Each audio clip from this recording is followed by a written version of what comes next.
नमस्कार, स्वागत है आपका ब्रेक के बाद एक बार फिर से। आप देख रहे हैं हल्का हलचल और इस खास प्रोग्राम में हम आपको सुबह सुबह आपके हल्के में लाइव लेकर जाते हैं और बताते हैं कि आज आपके हल्के में क्या कुछ हलचल होने वाली है। तो चलिए सबसे पहले आपको लिए चलते हैं पलवल, जहां से हमारे संवाददाता प्रवीण आहूजा हमारे साथ जुड़े हैं। फिर उसके बाद आपको लिए चलेंगे चरखी दादरी, जहां से हमारे संवाददाता उमेश सच साहब हमारे साथ बने हुए हैं। क्या कुछ आज पलवल में खास होने वाला है प्रवीण?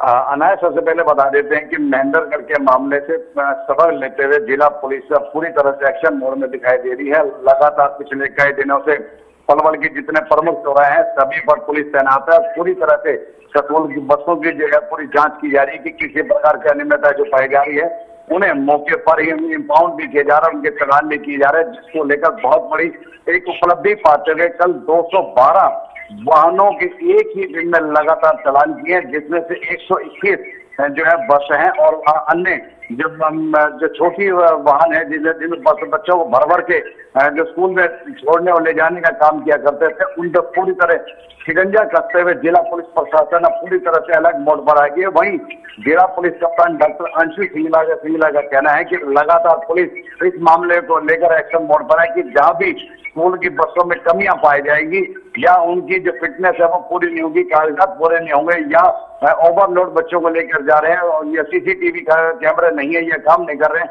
तो तमाम चीजों की जांच की जा रही है। और अगर उनको ये तमाम चीजें बसों में नहीं पाए जाते तो उनके खिलाफ सख्त एक्शन लिया जा रहा है और उनको इम्पाउंड भी किया जा रहा है। ये सबसे बड़ी बात देखने को मिल रही है, जिसको लेकर जो जिला पुलिस प्रशासन है वो पूरे एक्शन मोड पर है।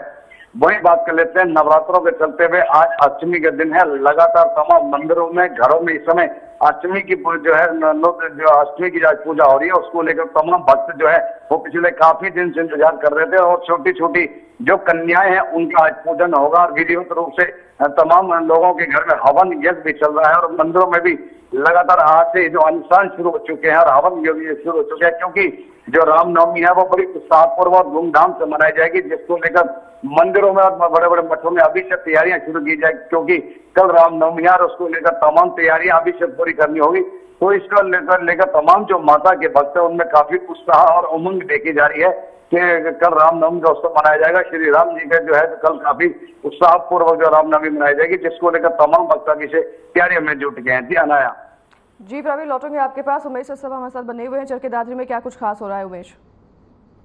मैं बताना चाहूंगा कि चरखी दादरी अगर बात की जाए तो चरखी दादरी में जिला प्रशासन द्वारा भी जो महेंद्रगढ़ में जो घटना हुई थी उसको लेकर लगातार जो है चेकिंग अभियान चलाया जा रहा है। आज भी चेकिंग अभियान चलाया जाएगा। उसके अलावा अगर बात की जाए सियासत की तो यहाँ पे आज भाजपा की तरफ से भी एक कार्यकर्ता बैठक का आयोजन किया जा रहा है जो लोकसभा चुनाव के लिए अहम होने जा रही है। उसके अलावा बात की जाए नवरात्रों की तो नवरात्रि का जो आज आखिरी दिन है, जो कल रामनवमी का जो पर्व है उसको लेकर भी जिला प्रशासन द्वारा सुरक्षा के काफी जो है एहतियाती कदम उठाए जा रहे हैं। चप्पे सुरक्षा व्यवस्था चाक चौबंद की गई है।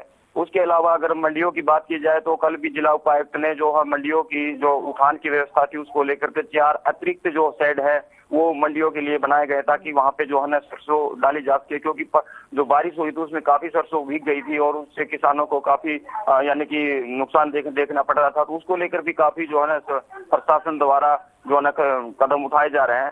उसके अलावा बात की जाए मौसम की तो मौसम जो है यहाँ पे जो है ना परिवर्तनशील देखा जा रहा है, क्योंकि 2 दिन लगातार बारिश का मौसम पूरे प्रदेश में देखा जा रहा है, लेकिन आज बिल्कुल साफ मौसम यहाँ पे नजर आ रहा है। जी है ना। ठीक है उमेश, मुझे बताइए कि मंडी पर क्या हाल है, क्योंकि बारिश हुई है, बरसात हुई है, इसको लेकर मंडी में और किसान भी परेशान नजर आए थे। मंडी में व्यवस्था की गई थी क्या, और अगर बारिश हुई है उसकी वजह से क्या कोई नुकसान हुआ है या फिर स्थिति बनी हुई है सही? जी है ना, मैं बताना चाहूंगा कि जो बारिश हुई थी उसमें काफी जो है सरसों जो भीग गई थी, क्योंकि खुले में सरसों पड़ी हुई थी तो बारिश की वजह से काफी नुकसान देखने को मिला था। तो कल जिला उपायुक्त की जो है प्रदेश के सचिव उनसे वीसी के माध्यम से जो है उन्होंने आवेदन किया था कि चरखी दादरी जिले के लिए अतिरिक्त जो शेड की व्यवस्था की जाए ताकि सरसों का वहाँ पे इंतजाम हो सके। तो कल 4 शेड के लिए जो प्रदेश के सचिव उनकी तरफ से सख्त निर्देश दिए गए हैं कि चरखी दादरी जिले की जो सरसों है उसको यानी कि सुरक्षित रखने के लिए 4 शेड का इंतजाम किया जाए। साथ में किसानों की भी यही वो थी कि जिला प्रशासन द्वारा सिर्फ दावे किए गए थे, लेकिन किसानों के लिए किसी प्रकार की कोई व्यवस्था नहीं की गई थी, क्योंकि जब बारिश का मौसम आता है तो उस टाइम पे जो फसलें हैं वो बिल्कुल खुले आसमान में वहाँ पे अनाज मंडी भी पड़ी हुई है, जिससे काफी नुकसान देखने को मिल रहा था। जी ठीक है, आपके पास आऊंगी प्रवीण। मंडी का सबसे पहले हमें हाल बताइए पलवल में, उसके बाद हमें बताइए कि चुनाव को लेकर कौन सी पार्टी क्या रणनीति पलवल में नजर आ रही है। अनय, सबसे पहले बता देते हैं कि 17 तारीख को हरियाणा प्रदेश के मुख्यमंत्री नायब सिंह सैनी का पलवल का दौरा है। बहुत बड़ी रैली का आयोजन किया जा रहा है। तमाम तीनों विधायक उस रैली में ज्यादा से ज्यादा भीड़ जुटाने में जुटे हुए, क्योंकि जो अपने उम्मीदवार हैं उनको लेकर वहां पर वो भी मुख्य रूप से वहां पहुंचेंगे, लोगों से सीधा संबोधन भी, लोगों से बातचीत भी करेंगे। तो इसको लेकर रैली की तैयारी चल रही है। और वहीं जिला प्रशासन जो है वो पूरी तरह से वहां पर कार्रवाई दे रहा है कि किसी प्रकार की रैली में कोई कमी ना रहे, क्योंकि 1 महीने के अंदर 2 बार मुख्यमंत्री का दौरा है, जिसको लेकर बताया जा रहा है कि पूरी तैयारियां करनी जरूरी है। प्रशासन को इस मामले में अलर्ट होना भी जरूरी है। तो उसको लेकर तमाम जो विधायक है वो भी और जो पार्टी के पदाधिकारी है वो भी जुटे हुए हैं कि ज्यादा से ज्यादा भीड़ को जुटाया जा सके, क्योंकि जो चुनाव जो लगातार वो नजदीक आ रहे हैं। तो उसको लेकर तमाम लोगों से जुड़ना बहुत जरूरी है। सरकार की जो योजनाएं हैं, खास करके भाजपा पार्टी जो है वो अपनी सरकार की तमाम योजनाओं को लोगों तक पहुंचाना चाहते हैं, लोगों से बातचीत करना चाह रहे हैं कि ताकि ज्यादा से ज्यादा वोट बैंक को बिटोरा जा सके। लेकिन सबसे बड़ी दुर्भाग्य की बात है कि अन्य जो पार्टी हैं, जैसे कांग्रेस है, इनेलो है, जजपा है, आम पार्टी है, इनके अभी तक संभावित उम्मीदवारों की लिस्ट अभी तक जारी नहीं हुई है। लेकिन इसको लेकर कांग्रेस पार्टी के उम्मीदवार में काफी कशमकश और काफी मशक्कत देखी जा रही है कि लिस्ट बहुत जल्दी जारी होनी थी, लेकिन वो नहीं हो पाई है, क्योंकि आला कमान ने जो है लिस्ट तो फाइनल कर दी थी, लेकिन केंद्रीय जो दल है उनकी तरफ से कमेटी को अभी तक कोई कार्रवाई नहीं है, तो उनको रोक दी गया। तो उसको लेकर एक और संशय बन गया है, चर्चा बन गई है कि बार बार देरी हो रही है और लोग, उनके कार्यकर्ताओं का कहना है कि हम मैदान में नहीं जा पा रहे, लोगों से बातचीत नहीं कर पा रहे।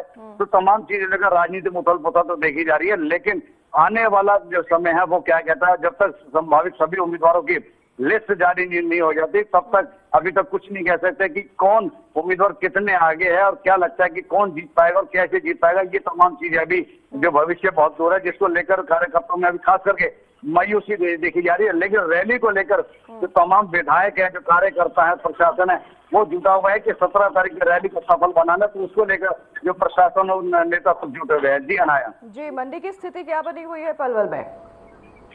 मंडी की स्थिति की बात कर लेते हैं। मैंने आपको कल भी जिक्र किया था। बता दें कि जो अतिरिक्त मुख्य सचिव है वो लगातार जो है यहाँ के अधिकारियों से सीधा संवाद कर रहे हैं, उनको सख्त आदेश भी दे रहे हैं कि किसी प्रकार के किसान को, जब किसान गेहूं लेकर अपने ट्रैक्टर ट्रॉली के माध्यम से या अन्य वाहनों के माध्यम से पहुंचे तो उन्हें कोई दिक्कत का सामना न करना। लेकिन बरसात का भी डर बना हुआ है। मौसम विभाग बार बार चेता रहा है कि बरसात कभी भी आ सकती है, लेकिन हालांकि यहाँ मौसम बिल्कुल साफ है, अभी तक कोई बरसात नहीं। अन्य जिलों में कहीं ना कहीं बरसात देखी जा रही है, लेकिन पलवल जिले में अभी बरसात नहीं देखी जा रही है।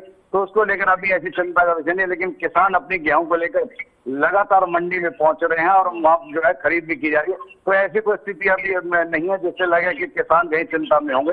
तो तमाम व्यवस्था बनी हुई है कि जो किसान है वो निरंतर अपनी गेहूं को लेकर मंडी में पहुंच रहे हैं। जी अनाया। ठीक है, बहुत धन्यवाद आपका प्रवीण, बहुत धन्यवाद आपका हमें तमाम जानकारी देने के लिए। उमेश और चरखी दादरी से, पलवल से हमने आपको खबरें बताई। पलवल से हालांकि मंडी में व्यवस्थाएं बनी हुई है, तो वहीं चरखी दादरी में जो है मंडी की व्यवस्थाएं खस्ता नजर आ रही है। तो फिलहाल इस कार्यक्रम में हमारे साथ बस इतना ही। आपसे लेंगे विदा। नमस्कार।